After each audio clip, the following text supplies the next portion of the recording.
Hello mga mamshi, nag-iisip ba kayo ng pwedeng merienda? Ito at gagawa tayo ng bread roll. Kailangan lang natin ng 5 pieces na hotdog, iniwa ko lang sa gitna. Ipiprito na din natin yan para maluto na. 10 pieces na tinapay, pinitpit ko na din yan. Kailangan din natin ng cheese. 3 pieces ng egg. Breadcrumbs. Umpisahan na natin. Maglagay lang tayo ng tinapay, hotdog, 2 slice ng cheese. Tsaka lang natin ibibilot yan. Nilalagyan natin yan ng toothpick para hindi maghiwalay. Gagawin din natin yan hanggang sa mabilot natin ang 10 pieces. Huwag kayong mag-alala mga mamshi, malinis naman ang aking kamay, nagugas naman ako.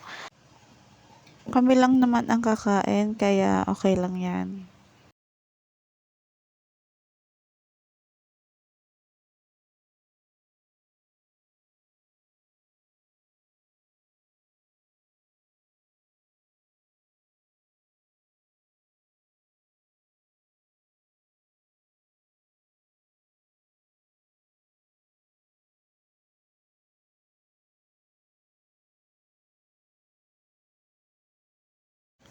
Tapos ko nang ibilot mga mamshi, ngayon lalagay na natin siya sa egg.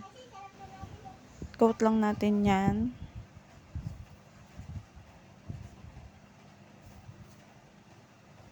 Tapos breadcrumbs.